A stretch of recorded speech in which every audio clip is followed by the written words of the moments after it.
Hello everybody, my name is Matt Nokes and I'm the timing specialist. And here on Let's Talk Hitting, we're going to talk about the issue of top half versus bottom half. Okay, so first of all, we're going to get the perspective of an outside viewer, okay? Someone from the outside, let's say they don't even know how to hit and they're looking from the outside, all right? When you hit a low line drive, but they're told that the goal is to hit a low line drive in between a low line drive and a 45-degree angle, all right? So they're watching this and they get to watch it slow motion. What they're going to find out, the truth is that you've got to hit the bottom half to get that result, okay? But me as a hitter, now I'm not looking at it third person, I actually have to do it. I have to feel it. I operate on feel. And all good hitters operate by feel, trial and error, which is an experiment, okay? So if I'm at that stage where I'm playing and I'm trying to find my best angle, and if I have limited knowledge, if all I knew was top half or bottom half as an approach, me personally, I would prefer top half, which is the reason why it's been around for so long, because top half serves a purpose. Now, top half, what it does is it puts you in position, all right? It gives you better posture if that's all you know, okay? It puts you in a I'm going to kick ass posture. It allows you to be in good position. If I'm aiming for the top of the ball, okay, I'm in a position where I literally have the higher ground, okay? Top half of the ball, I literally have the higher ground. I'm better in a fight. If I have to hit the ball further back, I'm in good position. If I have to hit the ball on time, I'm still going to get the barrel on plane. If I have to go out and get a ball and buy a little bit of time, I can still, from this angle, from this perspective, from this posture, I'm in a kick-ass posture. As long as I maintain this posture, okay, I can go out and buy time and still be on plane. All right, so then why would we ever want to do anything other than that? Right, well, here comes the rub. If I already have good body awareness, okay, if I can already put myself I'm in a kick-ass position, if my head is in the action, if I already know to put myself in the action, I'm already doing it. I've already checked the box. So if I've already checked the box, I don't need to check it again. I don't need something else to help me stay in that position because I already know I'm going to fight like this. I'm going to fight in a power position. I'm not going to fight scared, shying away. Okay, now that in no way means top half. I'm not diminishing the top half hitters because there are plenty of people at the highest level, at the big league level, who still probably think top half, but they don't give it another thought because they still have a high awareness of what they're doing.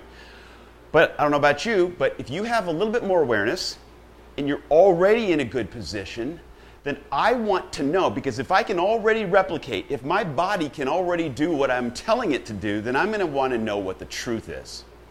Okay, here's the problem. In baseball, we're shoved into competition before we know what we're doing. At 8 years old, we're shoved out on the field, and 90% of the time we're performing, 10% of the time we're practicing, rehearsing. Okay, we're rehearsing, we're trying to get ready for the performance. 90% of the time we're performing.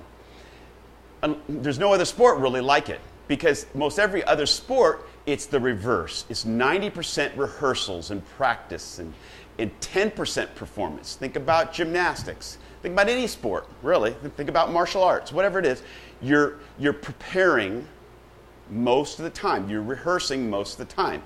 So someone who says, there's this fear in baseball that if you think too much, and you know too much, you're going to freeze up. All right? So they say, just don't think.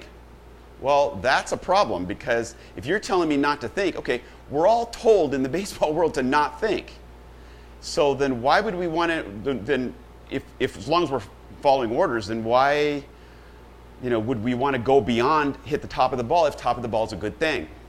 Well, here's why. Because when you flip that 90-10 around and you understand that when you know something, or when you think about something, then you get to know it. When you get to know it, you know how to rehearse it. When you rehearse something, you automate it. Okay? So the whole goal is here, if I understand what I'm doing, if I already have a good approach, then I'm going to want more information. Because if I have a good approach and I'm told to hit the top of the ball, guess what? I am going to hit the top of the ball, okay? If I see it's not going on a line drive, I'm going to fiddle with it, and I'm going to do something in my swing and create a little loop so the barrel drops. I'm just going to fiddle with my feel until I get the desired result. So I'm going to add hitting top of the ball with a little loop. I'm going to keep looping until I find my low line drive, okay? So that's a little bit of I'm having to use my feel to understand what I'm doing. And that's okay if you don't care, and a lot of big leaguers will do that because they just don't think too much about it because they have good mechanics all around.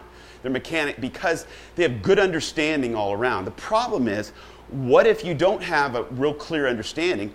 And also, at the major league level, by the time you get to the major league level, if you are a major league player, when you do make adjustments, you know right away when you're trying to make adjustments, if you're breaking it down too far. If I already know that top half is just getting me in a good position, I'm going to want more information, and that more information is, what do I got to do with the ball? Okay.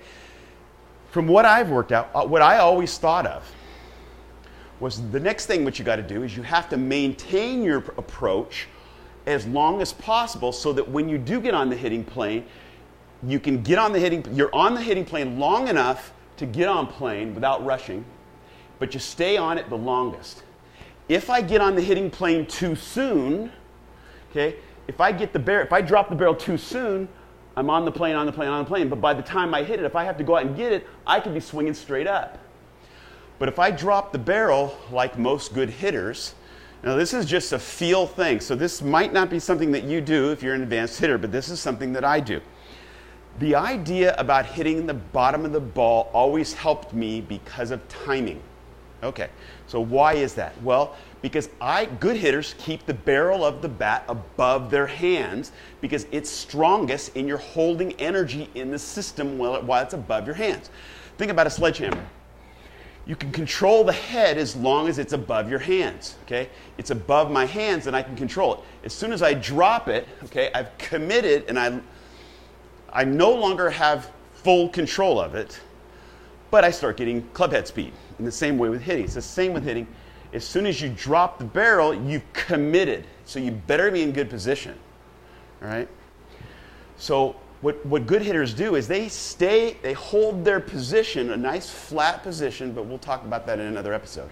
But they hold a nice flat position, and then they drop the barrel at the right time, so maybe 3 feet behind the ball, they get on plane.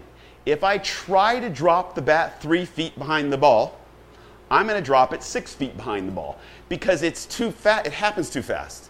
Okay, you know, at about 25 feet when you land, when you drop that barrel, there's not much time. Okay, so if you intentionally try to drop the bat at a certain place when the ball's coming in, you're not going to be able to do it. So what good hitters do is they aim for the bottom of the ball or the back of the ball because they know if they hit the bottom or the back of the ball, but they try to hold their approach, keep the barrel above your hands as long as possible to hold energy in the system and also maintain control of the barrel. If they do that, when the bat drops into the shoulder slot, it's going to drop into that shoulder slot and then get into the hitting plane 3 feet behind that ball, somewhere around that, and then get on plane, okay? And that's what you want because in that position, it gives you a good timing. So I'm dropping the barrel at the right time. Now, for example, let's say I have to go out and get a ball. If in my mind's eye, I want to keep the barrel up, and then all I do to get my bat on plane is hit the bottom of the ball. So if I think barrel above the ball, hands in good position, and I have to go out and get it, and I stay in this position because I'm intentionally trying to keep the barrel up, all I have to do is hit the bottom of the ball with my barrel up, and in order to hit it, I have to drop it. So what'll happen is I'll maintain my approach path longer if I have to go out and buy time. Because if I have to go out and buy time and I don't maintain this approach angle and I get to here too soon, by the time I hit it, I'll have nothing left. But if I maintain position on a ball I have to go way out there and I'll get into my legs.